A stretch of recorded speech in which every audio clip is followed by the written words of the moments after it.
요한복음 11장 33절부터 44절까지 제가 봉독합니다. 예수께서 그가 우는 것과 또 함께 온 유대인들이 우는 것을 보시고 심령에 비통히 여기시고 불쌍히 여기사 이르시되 그를 어디 두었느냐 이르되 주여 와서 보옵소서 하니 예수께서 눈물을 흘리시더라. 이에 유대인들이 말하되 보라 그를 얼마나 사랑하셨는가 하며 그중 어떤 이는 말하되 맹인의 눈을 뜨게 한 이 사람이 그 사람은 죽지 않게 할 수 없었더냐 하더라. 이에 예수께서 다시 속으로 비통히 여기시며 무덤에 가시니 무덤이 굴이라 돌로 막았거늘 예수께서 이르시되 돌을 옮겨 놓으라 하시니 그 죽은 자의 누이 마르다가 이르되 주여 죽은 지가 나흘이 되었음에 벌써 냄새가 나나이다. 예수께서 이르시되 내 말이 네가 믿으면 하나님의 영광을 보리라 하지 아니하느냐 하시니 돌을 옮겨 놓으니 예수께서 눈을 들어 우러러 보시고 이르시되 아버지여 내 말을 들으신 것을 감사하나이다. 항상 내 말을 들으시는 줄을 내가 알았나이다. 그러나 이 말씀하옵는 것은 둘러선 무리를 위함이니 곧 아버지께서 나를 보내신 것을 그들로 믿게 하려 함이니이다. 이 말씀을 하시고 큰 소리로 나사로야 나오라 부르시니 죽은 자가 수족을 배로 동이채로 나오는데 그 얼굴은 수건에 쌓였더라. 예수께서 이르시되 풀어놓아 다니게 하라 하시니라. 아멘. 나사로의 무덤 앞에서 주님이 요구하십니다. 39절에 보면 돌을 옮겨 놓으라. 무덤을 막고 있는 돌을 옮겨 놓으라. 그랬더니 마르다가 기겁을 하고 막아섭니다. 문을 연들 돌문을 옮긴들 소용이 없습니다. 죽은 지가 나흘이 되었고 냄새가 납니다. 이제는 예수님이 하실 일이 아무것도 없다고 말씀드리는 겁니다. 자, 그런데 예수님이 왜 돌문을 옮겨 놓으라고 하시는 거죠? 예수님은 돌문을 직접 옮기지 않습니다. 돌문을 직접 옮기지 않으시고 돌문을 옮겨 놓으라 그러십니다. 돌을 옮겨라. 그랬더니 마르다가 안 된다고 합니다. 그거 옮긴들 소용이 없습니다. 죽은 지가 이미 나흘이고 썩어서 벌써 냄새가 납니다.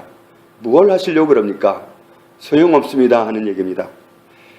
자, 예수님은 돌을 옮기라고 하시지만 마르다가 옮기지를 못하고 막아서는 상황에서 40절에 주님이 이렇게 말씀하십니다. 같이 읽습니다.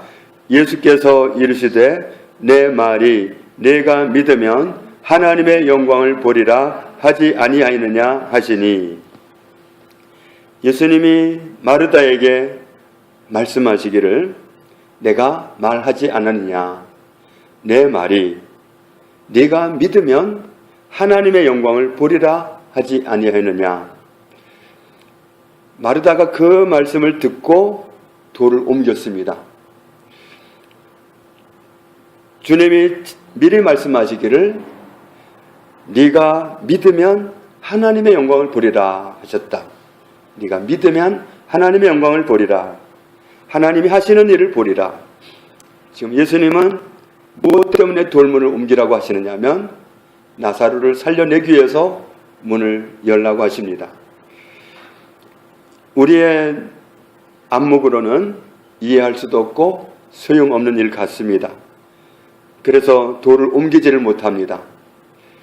돌을 옮기지 못한다는 것은 주님이 하신 말씀으로 봐서 믿지 못하는 겁니다. 주님이 미리 말씀하기를 네가 믿으면 하나님이 하시는 일을 보리라 그랬는데 그 말씀을 못 믿어서 지금 돌을 못 옮긴다는 겁니다. 그런데 돌을 옮겼더니 주님이 일을 하십니다. 돌을 옮기는데 주님이 직접 옮기지 않고 옮기라고 하십니다.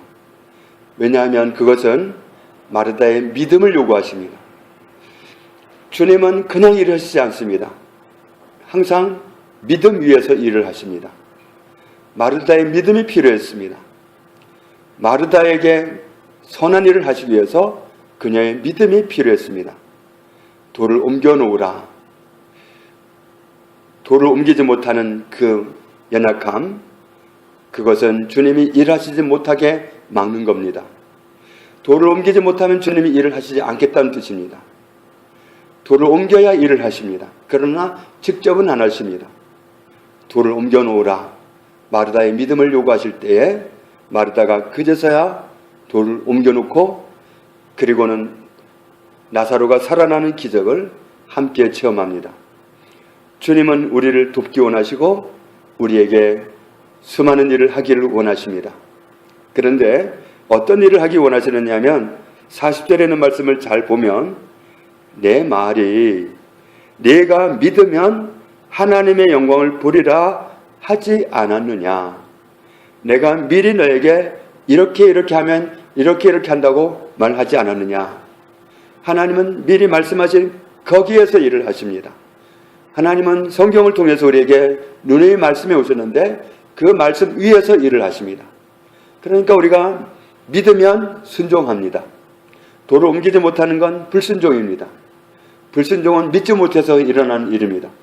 옮기는 것은 믿기 때문에 하는 겁니다. 주님은 믿을 때 일을 하십니다. 그런데 내가 한 말이 있지 않느냐. 내가 한 말이 있는데 네가 믿으면 하나님의 하시는 일을 네가 보리라 내가 말하지 않았느냐. 우리의 불신앙은 주님이 일하실 수 없도록 막습니다. 우리가 믿음을 드릴 때 하나님이 일하실 수 있습니다. 믿음은 순종하게 되어 있습니다.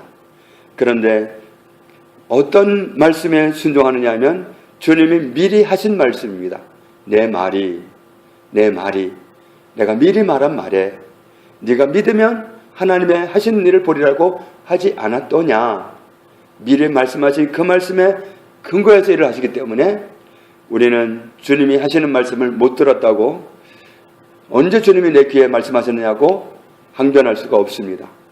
주님은 이 기록된 말씀을 통해서 내 말에 이렇게 말씀하시기 때문에 주님이 하신 말씀을 믿으면 우리는 그 모든 말씀에 대해서 순종을 들었을 것이고 믿지 못하는 분야에 대해서는 순종을 드리지 못했을 것입니다. 그런데 주님은 믿음을 들었을 때 일하십니다. 그래서 우리가 오늘 주님이 하시는 말씀 내 말이 네가 믿으면 하나님의 영광을 보리라 하지 아니하였느냐. 우리가 이 말씀을 들을 수 있기를 원합니다. 그래서 주님이 오늘 내가 드리지 못하는 순종 그것이 무엇인지 알게 해주시고 주님께 순종을 드려야 주님이 일하시는데 그래야 주님이 일하시게 하는 건데 하나님이 하시는 일을 보게 하는 것인데 내가 순종의 영역으로 가지 못하는 그런 영역 그런 부분을 알게 해주시고 정말 그런 부분에 있어서 주님께 순종할 수 있고 믿음을 드릴 수 있고 하나님의 하신 일을 보게 되는 그 놀라운 하나님이 일하시게 하는 우리가 그 자리에 설 수 있게 되기를 주님의 이름으로 축복합니다. 아버지 하나님, 주의 음성을 듣습니다. 내 말이 내가 미리 한 말에 네가 믿으면 하나님이 하시는 일을 보리라고 하지 않았느냐. 주님이 수많은 약속을 하셨습니다. 주님이 수많은 언약의 말씀을 주셨습니다. 모든 말씀을 들을 때 우리가 어떻게 반응했는지 생각하게 하시고 믿음으로 반응하지 못한 것, 순종으로 반응하지 못한 그 영역들을 알게 하여 주옵소서. 그래서 우리가 삶의 한 영역 한 영역을 주님께 온전히 순종으로 드리기 원합니다. 순종하는 영역 위에서 일하시는 주님, 우리의 순종을 기뻐하시고 그 위에서 일하시는 주님, 온전한 순종을 드리기 원하오니 우리 각 사람을 깨닫게 하여 주시고 진리로 인도하여 주옵소서. 그래서 날마다 주님이 하신 일을 목격하고 살아가는 저희들 다 되게 하여 주옵소서. 예수님 이름으로 기도합니다. 아멘.